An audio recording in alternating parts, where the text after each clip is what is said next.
लोग सभी? I hope आप सभी बहुत अच्छे हैं और अपना स्टडी जो है वो प्रॉपरली कर रहे हैं। तो अभी हम इसी चैप्टर के कंटिन्यूएशन में हम सेकेंड पार्ट पे आ चुके हैं। तो हमने प्रीवियस वीडियो में ये स्टडी किया था कि एक ऑकरेंस ऑफ मेटल, हमने मेटल्स की बहुत सारी प्रॉपर्टीज स्टडी कर ली, बट इस मेटल्स को हम अर्थ क्रस्ट से कैसे एक्सट्रैक्ट करते हैं वो हम स्टडी करने वाले। तो आज का टॉपिक है extraction of metals. Extraction of metals it means हम मेटल्स को अर्थ क्रस्ट से किस किस मेथड से निकालते हैं, और इसी मेथड को एक और वर्ड आता है जिसे हम कहते हैं मेटलर्जी। क्या कहते हैं हम इसको? मेटलर्जी। तो मेटलर्जी मीन्स क्या होगा? चलो इसकी डेफिनेशन लिख लेते हैं कि मेटलर्जी मीन्स क्या होता है। मेटलर्जी को ही हम क्या कहेंगे? Extraction of metal. सो हम कहेंगे it is a method of extracting metals from earth crust profitably, right? तो हमने क्या कहा? मेटलर्जी क्या होता है? मेटलर्जी एक ऐसी प्रोसेस है जिसमें हम अर्थ क्रस्ट से मेटल को एक्सट्रैक्ट करते हैं फॉर फर्दर यूज। अब जब ये प्रोसेस हम स्टार्ट करते हैं तो ये इस प्रोसेस में 3 टाइप्स होते हैं और 3 स्टेप्स होती है। अब हम देखते हैं वन बाय वन कि वो सभी 3 स्टेप्स कौन कौन सी होती है। तो हमने क्या कहा कि extraction of metals it consist of 3 steps. कौन कौन सी 3 स्टेप्स होती है वो हम स्टडी करेंगे, और आज की इस क्लास में है हम सबसे पहली स्टेप स्टडी करेंगे। First step is known as enrichment of ore, या फिर इसी को कहा जाता है कॉन्सेंट्रेशन ऑफ ओर। क्या कहते हैं हम इसको? या तो एनरिचमेंट ऑफ ओर कहते हैं या फिर कॉन्सेंट्रेशन ऑफ ओर कहते हैं। सेकंड जो है वो होता है reduction of metal oxides to metal. It means main process क्या हुई? रिडक्शन। और थर्ड प्रोसेस जो होती है वो होती है refining of metals. Third process कौन सी हुई? Refining of metals. तो हम जो है हम ये देखेंगे कि enrichment of ore, reduction and refining, तो ये जो है 3 मेथड्स है आपके मेटलर्जिकल प्रोसेस को पूरा करने में। ओके, सो आज की इस क्लास में चलो हम स्टार्ट करते हैं फर्स्ट प्रोसेस से। तो फर्स्ट प्रोसेस क्या है हमारी? फर्स्ट प्रोसेस जो है वो है कॉन्सेंट्रेशन ऑफ ओर और एनरिचमेंट ऑफ ओर। सो हम स्टार्ट करने वाले फर्स्ट प्रोसेस और स्टेप 1। सो स्टेप 1 कौन सी है हमारी? हमारी स्टेप 1 जो है वो है कॉन्सेंट्रेशन ऑफ ओर, जिसे हम और क्या कहते हैं? Enrichment of ore. Concentration of ore और एनरिचमेंट ऑफ ओर हम ये कहते हैं उसको। अब सबसे पहले हम ये समझते हैं कि ये प्रोसेस होती क्या है। Enrichment of ore, concentration of ore, it means what? तो जैसे हमने स्टडी किया है कि हमारे जो मेटल्स होते हैं वो मेटल्स क्या है?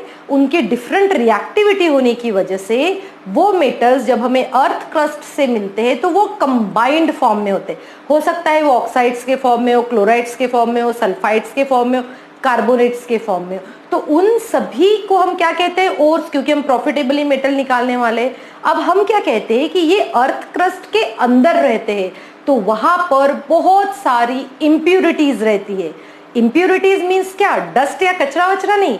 इम्प्यूरिटीज इट मीन्स वहां पर उसके साथ में कुछ सैंड मिक्स हो जाती है, कुछ सॉइल मिक्स हो जाती है, तो इन सभी को हम क्या कहते हैं? इम्प्यूरिटीज।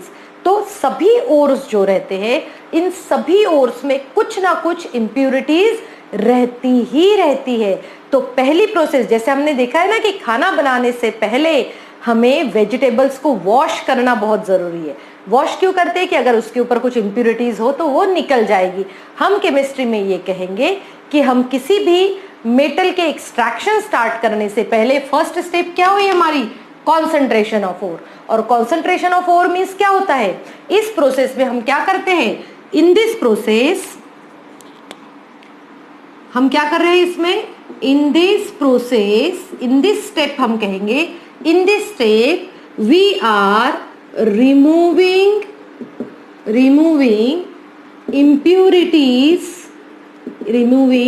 impurities from ore। हम क्या करते हैं? ओर में से इम्प्यूरिटीज को रिमूव करते हैं। ओके, और ये जो इम्प्यूरिटीज जो होती है, हमने क्या कहा? इम्प्यूरिटीज होती है। और इन इम्प्यूरिटीज कौन कौन सी होती है? ये हम कहते हैं इसको सैंडी इम्प्यूरिटीज, या फिर हम ये भी कह सकते हैं कि ये इम्प्यूरिटीज में क्या हो सकता है? इम्प्यूरिटीज में सैंड हो सकती है। इट इंक्लूड सैंड, सॉइल और अदर इम्प्यूरिटीज और इन सभी को जो है केमिस्ट्री में जो हम वर्ड यूज करेंगे इन्हीं इम्प्यूरिटीज के लिए, हमने एक और वर्ड यूज किया है, उसे हम कहते हैं गैंग। तो गैंग का मीनिंग समझो अच्छे से। गैंग क्या है? ये एक्चुअल में it is an impurity present in the ore. क्या कहा मैंने? गैंग क्या होता है? It is an impurity present in the ore. तो इम्प्यूरिटीज ये वर्ड बार बार यूज करने से अच्छा है हमने क्या वर्ड यूज किया है? गैंग यूज किया है। तो अब हम क्या कहेंगे कि ये इस प्रोसेस में क्या हो रहा है? In this step removal of gangue take place. तो इस स्टेप में पहली बार में समझ में आया इतना मैंने क्या समझाया कि हमने कॉन्सेंट्रेशन ऑफ ओर में हम उसके गैंग पार्टिकल्स को रिमूव करते हैं। और हम इसको किस में इंक्लूड करते हैं? एनरिचमेंट ऑफ ओर, और हम इसे इंक्लूड करते हैं कॉन्सेंट्रेशन ऑफ ओर में। अब देखो, अगर हमें इंप्यूरिटीज रिमूव करना है तो हम हाथ से उठा के तो नहीं रख सकते, तो उसके लिए कुछ स्टेप्स होती है। आप जब ये टॉपिक एनसीईआरटी से पढ़ेंगे तो एनसीईआरटी में बस एक पैराग्राफ दिया हुआ है इसके ऊपर, बट जब आप यही टॉपिक थोड़ा सा डिटेल में स्टडी करना बहुत जरूरी है। सेम टॉपिक आप क्लास 12th में भी स्टडी करते हैं। ओके, तो यहाँ पर जब हम देखेंगे तो मैं उसको थोड़ा सा डिटेल में बताऊंगी क्योंकि वो आप लोगों को बताना जरूरी है।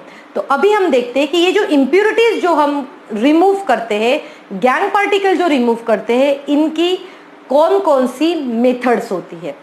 चलो, तो अभी मैं स्टार्ट करती हूं methods of removing gang particles. तो अभी हम क्या स्टार्ट करते हैं? कौन कौन सी मेथड्स है? देखो, methods of removing gang particles. Methods of removing gang particles. अब देखो, एक गैंग पार्टिकल्स को हम किस तरीके से रिमूव कर सकते हैं। तो फर्स्ट हम लेते हैं जिस मेथड से हम गैंग पार्टिकल्स को रिमूव कर सकते हैं, वो मेथड होती है मैग्नेटिक सेपरेशन।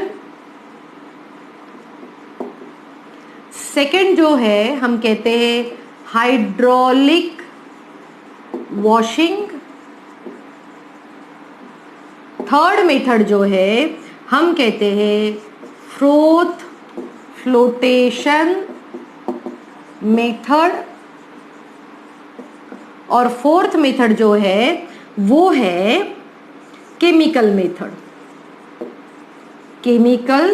मेथड। ओके, तो चलो वन बाय वन इन सभी मेथड्स के बारे में हम स्टडी करेंगे। अब आप कहोगे ये एनसीईआरटी में तो टॉपिक दिया नहीं है, फिर स्टडी करने की क्या जरूरत है। बट अगर आप एक्सट्रैक्शन कर रहे हो, आप एनटीएससी एग्जाम दे रहे हो, तो इन सभी एग्जाम्स में इसका बहुत ही ज्यादा इंपॉर्टेंस है। और थोड़ा सा नॉलेज एक्स्ट्रा गेन भी कर लिया तो क्या हो गया, हमारे लिए तो यूजफुल ही है। Okay, so let's start with magnetic separation. अब जब हम ये मैग्नेटिक सेपरेशन स्टडी करेंगे तो हम क्या देखते हैं कि कुछ ऐसे भी ओर्स होते हैं जिसमें मैग्नेटिक इंप्योरिटीज रहती है। तो कौन कौन सी इंप्योरिटीज रहती है इसमें, मैग्नेटिक इंप्योरिटीज। तो जब भी मैग्नेटिक इंप्योरिटीज रहेगी, उन मैग्नेटिक इंप्योरिटीज के लिए हम मेथड यूज करेंगे मैग्नेटिक सेपरेशन। अब मैग्नेटिक सेपरेशन में होता क्या है, देखो मैग्नेटिक सेपरेशन में इस टाइप के दो व्हील्स रहते हैं, राइट।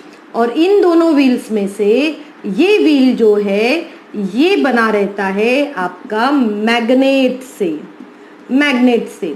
और यहाँ पर जो रहता है ये इस तरीके से बेल्ट रहता है, और यहाँ से ओर्स उस बेल्ट के ऊपर ऐड हम कर सकते हैं। ओके, ये व्हील जो रहता है ये नॉर्मल व्हील है आपका, बट फर्स्ट व्हील जो होता है वो कैसा होता है, मैग्नेटिक व्हील होता है। तो अब क्या होता है कि जो क्रश्ड ओर रहता है, यहां पर हम क्या ऐड करते हैं, क्रश्ड ओर। सो यहां से जैसे ही आप ये क्रश्ड ओर इसके ऊपर ऐड करना स्टार्ट करते हैं, और ये क्या रहता है, रोटेटिंग रहता है। ये कैसे रोटेटिंग है, तो ये जब रोटेटिंग रहता है तो क्या होता है कि ये यहां से रोटेट होता है, तो यहां पर ऐसे दो कंटेनर रखे जाते हैं, करेक्ट। तो अब यहाँ पर क्या होगा कि जैसे ही आपने इसमें ये क्रश्ड ओर डाल दिया है, तो ये क्रश्ड ओर यहाँ से ऐसे होते हुए आता है, और जो भी मैग्नेटिक इंप्योरिटीज रहेगी वो यहाँ से अटैच होके यहाँ पर क्या हो जाएगी, कलेक्ट हो जाएगी। तो ये कौन सी हो गई, मैग्नेटिक इंप्योरिटीज। जो मैग्नेटिक इंप्योरिटीज है वो इस तरीके से उस कंटेनर में जमा हो जाएगी, और यहाँ पर जो है ये दूसरी ओर जो रहता है, बचा हुआ ओर, वो यहाँ पर कलेक्ट होता है। तो इस तरीके से मैग्नेटिक सेपरेशन किया जाता है अगर ओर में किसी भी प्रकार के मैग्नेटिक इंप्योरिटीज रहती है। एक बार ध्यान से समझो, हमने क्या कहा कि एक ऐसा अरेंजमेंट रहता है जिसमें ये दो व्हील्स है, उस व्हील्स के ऊपर एक ऐसा बेल्ट लगा हुआ है, और यहाँ पर क्या उसमें से एक हम क्या कहेंगे, एक आउट कंटेनर टाइप काइंड का रहता है जिसमें से हम क्रश्ड ओर उसमें डाल सकते हैं। जब क्रश्ड ओर डालते हैं तो क्रश्ड ओर उस बेल्ट के थ्रू ऐसा आता है, और यहाँ पर मैग्नेटिक, जैसे कि ये मैग्नेट है तो ये क्या होता है, मैग्नेट के ऊपर अट्रैक्ट होता है और वो वहां से सेपरेट हो जाता है। तो इस तरीके से हम फर्स्ट मेथड जो है मैग्नेटिक सेपरेशन, वो हम क्या कर सकते हैं, मैग्नेटिक सेपरेशन के थ्रू हम मैग्नेटिक इंप्योरिटीज को रिमूव कर सकते हैं। चलो अब हम देखते हैं सेकंड जो है वो है हाइड्रोलिक वॉशिंग। अब हाइड्रोलिक वॉशिंग में क्या होता है कि ये जो डिपेंड करता है, हाइड्रोलिक वॉशिंग जो है, इस हाइड्रोलिक वॉशिंग में हम वो इम्प्यूरिटीज रिमूव करते हैं, इम्प्यूरिटीज बेस्ड ऑन डेंसिटी। हम क्या कहते हैं, इम्प्यूरिटीज जो डेंसिटी बेस्ड रहती है। अब इसमें क्या होता है, देखो इसमें क्या करते हैं, एक टेबल रहता है, टेबल काइंड ऑफ, और इस टेबल काइंड ऑफ में क्या रहेंगे, ऐसे ग्रूव्स बने रहेंगे। क्या रहते हैं, इस तरीके से ग्रूव्स रहते हैं। ग्रूव्स मीन्स कैसे, एक ऐसा प्लेन टेबल है, इसके ऊपर अप एंड डाउन ऐसे ग्रूव्स बने रहते हैं। अब क्या होता है कि इस टेबल के ऊपर क्रश्ड ओर को डाल दिया जाता है, और एक तरफ से बहुत ही फास्ट वे में यहां से क्या होता है, किसका सप्लाई होता है, सप्लाई ऑफ वाटर। यहां से वाटर का सप्लाई होता है, और जब वाटर का सप्लाई होता है उसके ऊपर, तो जो भी इम्प्यूरिटीज लाइट इन वेट है, वो पानी के साथ बहकर बाहर निकल जाती है। तो हमने क्या कहा, ये हाइड्रोलिक वॉशिंग हम किसके लिए करते हैं, इम्प्यूरिटीज बेस्ड ऑन डेंसिटी, या फिर हम ये भी कह सकते हैं कि ये किसके लिए होता है, लाइटर इम्प्यूरिटीज। तो जो इम्प्यूरिटीज लाइटर होती है उनके लिए हम क्या कहेंगे, ये हाइड्रोलिक वॉशिंग यूज किया जाता है। अब हम देखते हैं नेक्स्ट क्या है हमारे पास में, फ्रोथ फ्लोटेशन प्रोसेस। अब फ्रोथ फ्लोटेशन प्रोसेस में क्या होती है, ये उन सभी इंप्यूरिटीज के लिए होता है, दोज आर हेवी इंप्यूरिटीज। अब इसमें क्या करते हैं, इस फ्रोथ फ्लोटेशन प्रोसेस में एक इस तरीके से कंटेनर लिया जाता है। इस कंटेनर में ये क्या है, क्रश्ड ओर है।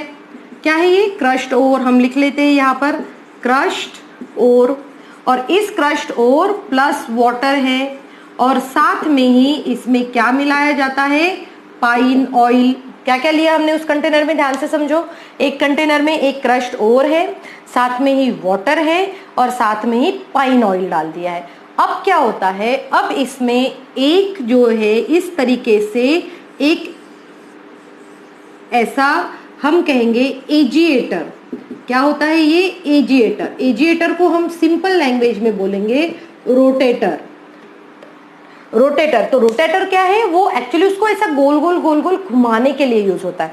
तो क्या होता है, ये अपने आपने सब लिया, यहाँ पर ये एजिएटर होता है। ये एजिएटर क्या करता है, उस सॉल्यूशन को ऐसा बहुत तेज घुमाते हैं। अब वो तेज घुमाने की वजह से क्या हो रहा है, यहाँ पर बहुत ही ज्यादा इस तरीके से क्या जमा हो जाता है, पूरा फ्रोथ। क्या जमा हो जाता है यहाँ पर, फ्रोथ, जिसे हम फोम भी कह सकते हैं। फोम या फिर झाग जमा हो जाता है। अब क्या होता है कि ये झाग जो है, ये झाग के साथ में और जो है पार्टिकल्स बाहर निकल आते हैं, और ये जो है जो हेवी इंप्यूरिटीज रहती है, हेवी इंप्यूरिटीज पूरी जो है यहाँ पर एज इट इज जमा हो जाती है, यहाँ पर जमा हो जाती है। और स्पेशली ये जो लाइट वेट का जो फ्रोथ है, ये किसके कौन से ओर्स के लिए यूज होता है, ये जो यूज होता है, ये यूज होता है सल्फाइड ओर्स के लिए। सल्फाइड ओर्स के लिए, क्योंकि सल्फाइड ओर्स जो रहते हैं वो कैसे रहते हैं, लाइट इन वेट। तो वो लाइट इन वेट होने की वजह से फ्रोथ या फिर फोम के साथ वो बाहर निकल जाते। इस तरीके से हम क्या करते हैं, हेवी इंप्यूरिटीज को भी वहीं पर हम सेटल होने देते हैं। अब हम आते हैं लास्ट मेथड पे। लास्ट मेथड कौन सी है, केमिकल मेथड। अब इस मेथड में हमने क्या स्टडी किया, चलो देखते हैं। अब क्या होता है कि अगर कोई मैग्नेटिक इंप्यूरिटीज नहीं रही, लाइटर इंप्यूरिटीज नहीं है, हेवियर इंप्यूरिटीज नहीं है, तो उसके लिए कुछ केमिकल मेथड्स का जो है यूज किया जाता है। अब केमिकल मेथड्स में बहुत सारी प्रोसेस है जो कि आप क्लास 12th में स्टडी करने वाले। तो हम ये कहेंगे कि अगर ये नहीं रहे तो कुछ केमिकल्स ऐड करके उनको डिसॉल्व किया जाता है, उनका दूसरी तरीके से जो है हम उस गैंग पार्टिकल्स को रिमूव कर सकते हैं। सो स्टूडेंट्स, आज की इस क्लास में हमने क्या स्टडी किया, हमने ये स्टडी किया कि किस तरीके से गैंग पार्टिकल्स को रिमूव करना है, और ये सभी उसकी मेथड्स है। तो हम ये कहेंगे, आप एनसीईआरटी में देखोगे कि methods applied for removing all the gangue particles, these all methods are totally depend upon chemical and physical properties. कौन कौन सी प्रॉपर्टीज है वो, केमिकल और फिजिकल प्रॉपर्टीज। तो जितनी भी मेथड्स हमने अप्लाई की है, ये सभी मेथड्स जो है किसके ऊपर डिपेंड करती है, वो डिपेंड करती है उन ओर्स के फिजिकल और केमिकल प्रॉपर्टीज के ऊपर, और उसी बेसिस पे हम कौन सी मेथड अप्लाई करना है वो हम चूज कर सकते हैं। सो स्टूडेंट्स, समझ में आया या नहीं आज का टॉपिक? ओके, सो अगर आपको आज का टॉपिक समझ में आया है तो जल्द से जल्दी मुझे कमेंट बॉक्स में लिख कर भेजिए। साथ में ही मेरे चैनल को सब्सक्राइब करना, लाइक करना और शेयर करना बिल्कुल भी नहीं भूलना है। So thank you students, have a good day ahead.